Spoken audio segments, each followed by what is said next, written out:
lo dijo en la primera hora.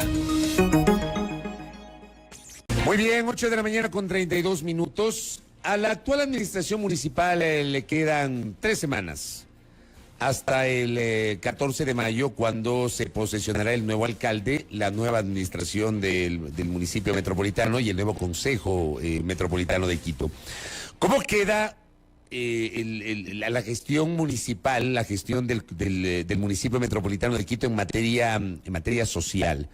Yo le quiero agradecer a Fernando Sánchez, que está con nosotros, visita nuestra mesa de trabajo. Él es secretario de Inclusión Social del Distrito Metropolitano de Quito. Qué gusto, bienvenido. ¿Cómo le va, Fernando? Muchas gracias por la entrevista. ¿Cómo quedan? Y yo creo que, y eso lo habíamos dicho en la comisión de transición que tuvimos con los delegados de Pavel Muñoz como alcalde electo, que le dejamos sin pendientes, sin compromisos pendientes, que no fue nuestra situación cuando asumimos la Secretaría de Inclusión Social y el municipio de parte del doctor Santiago Guarderas. Uno de los temas críticos fue evaluar cuáles eran las pendientes que tenía, y así fue que identificamos que un gran pendiente era el Plan de Movilidad Humana, con 14 años de retraso. Otro, el modelo de gestión del Sistema de Protección de Derechos de Quito, con 7 años de retraso. Otro, el plan de erradicación del trabajo infantil y la mendicidad, con 3 años de retraso. Sobre el plan de movilidad humana, ¿qué significa ese plan? Ese plan era un compromiso en una ordenanza municipal que obligaba a elaborar el plan, a tener una casa de movilidad humana y un observatorio de movilidad humana, por los problemas que hemos tenido de estas migraciones permanentes y con la afluencia de extranjeros en el último tiempo. Pero Quito no tenía un plan. Entonces lo que hicimos fue crear una mesa de trabajo muy importante, contar con la participación de organismos nacionales, de internacionales, de las propias asociaciones de migrantes, y elaboramos un plan desde enero del año pasado hasta abril, que fue publicado y le entregamos al alcalde como tal. Entonces, en ese plan se establecen todos los ejes de trabajo: el tema de inclusión económica, inclusión social, asunto de defensa de derechos, el tema de salud, en fin, porque hay una evidencia clara. Tenemos un problema de inseguridad, y el problema de inseguridad se salta a la falta de respuesta de parte de no solo del municipio, sino del país. Entonces, nuestra respuesta como municipio fue elaborar el plan que compromete a organismos nacionales e internacionales que están presentes en Quito y cuya materia es trabajar con personas en situación de movilidad humana. Ese plan, usted dice, estaba pendiente 14 años. Desde el año 2008... Estaba ahí. Estaba el compromiso pendiente, estaba dispuesto en una ordenanza que se... O sea, había un compromiso, pero no estaba elaborado. No estaba elaborado. Ya está elaborado. Ya está elaborado, entregado y promulgado mediante resolución en septiembre del año pasado, y además hemos avanzado a construir un modelo de atención para las personas de movilidad humana. Ese es el uno que señalaba. El otro, el que tardó 7 años. El modelo de gestión del sistema de protección de derechos, igualmente en una ordenanza municipal. Aprobada la ordenanza, pero no aterrizado. Pero no aterrizado ni elaborado. Eso.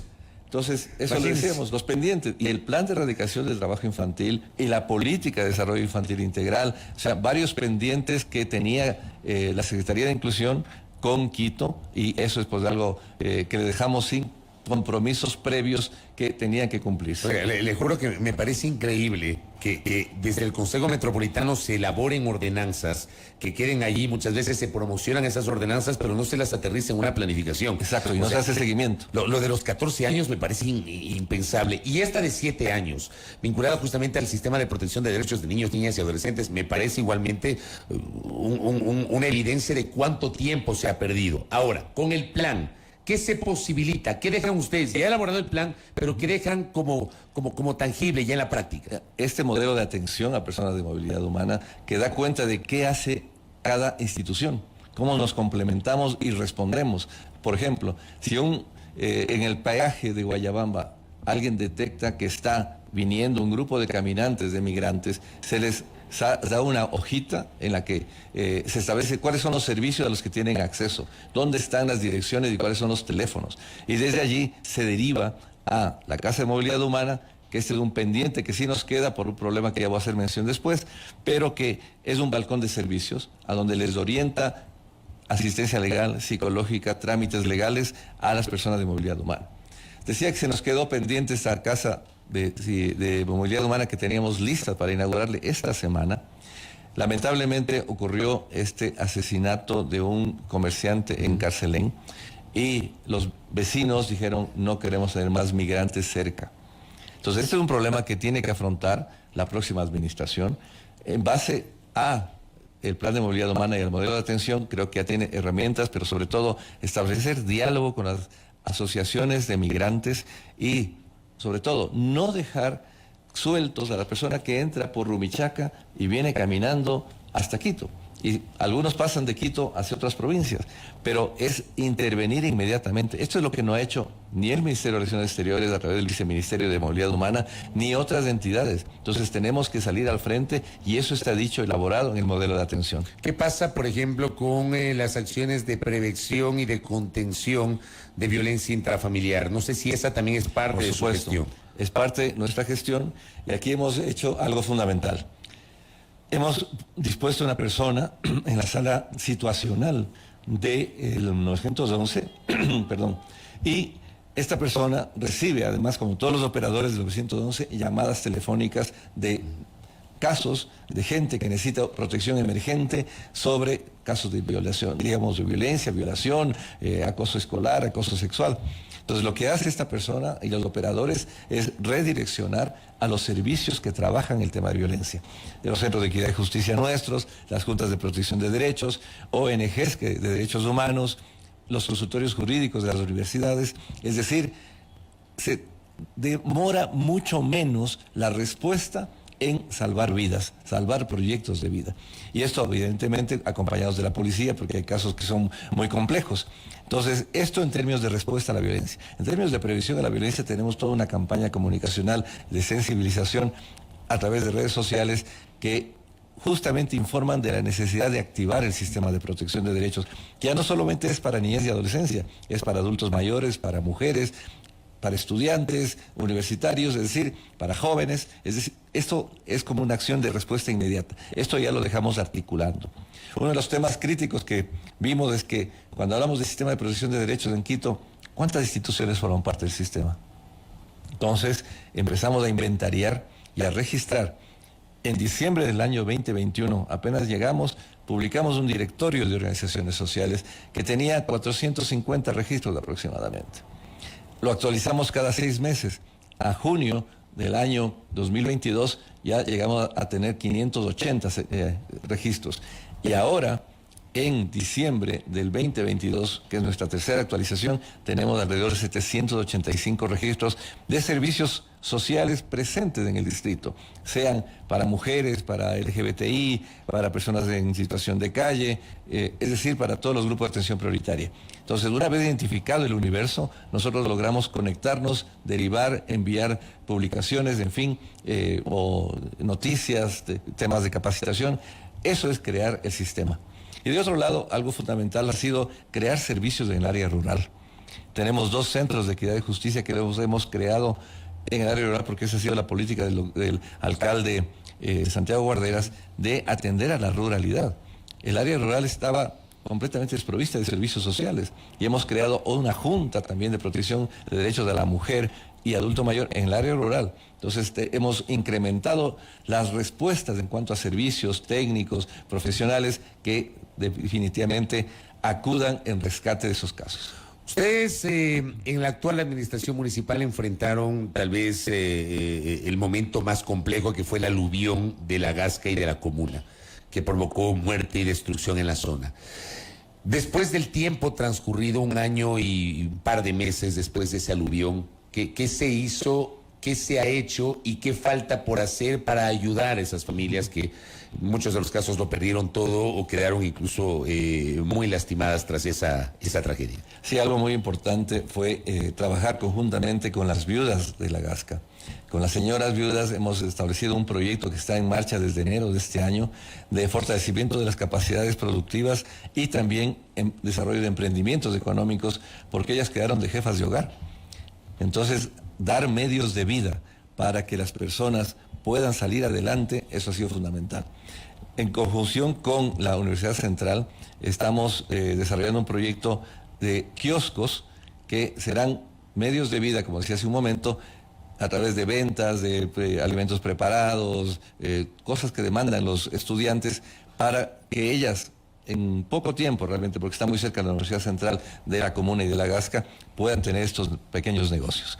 Esto está a punto ya de entregarse a los capitales semillas. Ellas vivieron un proceso de capacitación desde enero hasta marzo y ahora estamos ya dispuestos a construir los kioscos con base a los planos que nos pasó en la Universidad Central, como también a entregar los capitales semilla para que arranquen sus negocios. Eso de un lado. De otro lado, obviamente nosotros entregamos alrededor de 900 kits de alimentación, bioseguridad, kits de hogar, atendiendo a las familias especialmente damnificadas.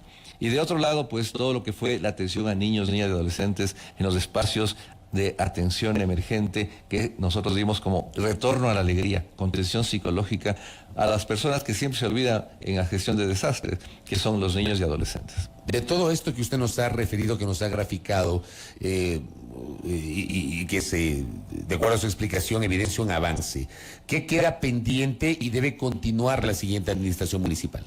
En la reunión que tuvimos con la Comisión de Transición, yo les decía, nos queda un pendiente que realmente a mí me dolió mucho que no podamos hacerlo, que es el sistema de información y gestión del conocimiento en el área social en el municipio.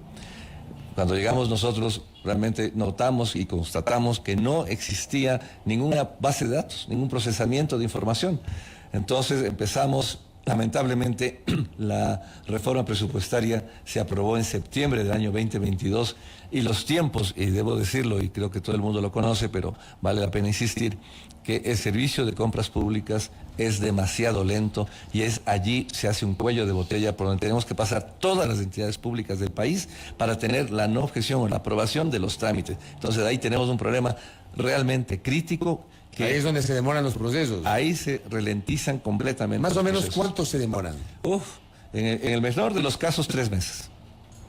Dependiendo de la cuantía, pero en el menor de los casos, 3 meses. O sea, ahí hablamos de ínfima cuantía, seguramente. Si son cuantías por encima que tienen otros procedimientos. Ya, eso es muy crítico realmente. Y este era un proyecto muy importante, porque cuando, me acuerdo, yo visité la Junta de Protección de Derechos de la Niñez en La Delicia y veo una habitación, pero grande, repleta de archivos.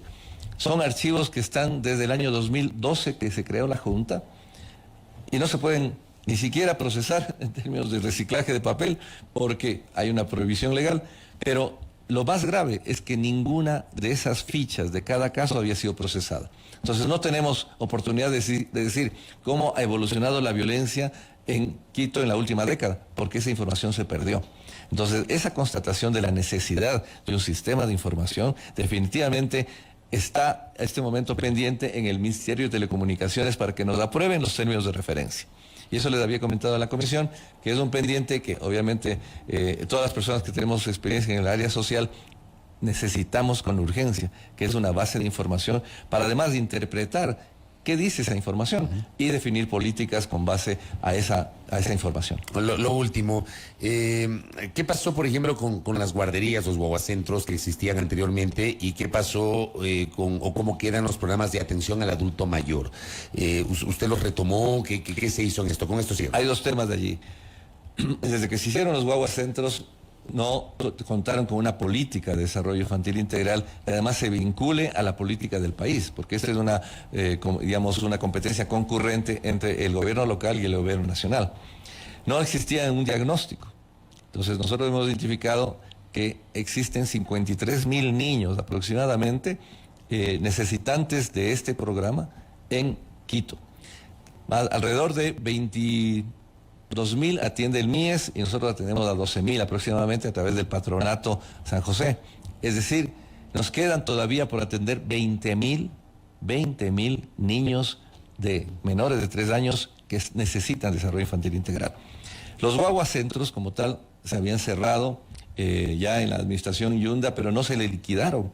Y algo muy importante reconocer es que el Patronato San José liquidó todos los compromisos pendientes con las personas, porque eso, además la modalidad era tremenda, se hizo con personas naturales, no con personas jurídicas. Y eso generó un problema gravísimo, además después de la pandemia, con una cantidad de problemas legales.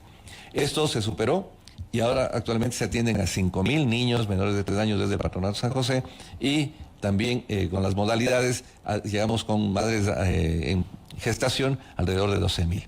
¿Qué quiere decir esto? Que definitivamente con la política se pudo redireccionar, y eso es lo que nos había pedido el alcalde. No podemos ejecutar proyectos sin una política pública. Ahora, esto queda ya fondeado. En esta semana justamente el director del patronato nos había pedido a nosotros este traspaso de recursos para que no exista ningún problema en el cambio de administración, para que estos servicios se puedan interrumpir. Entonces cuentan con los fondos necesarios para continuar. Respecto del adulto mayor, hay dos temas fundamentales.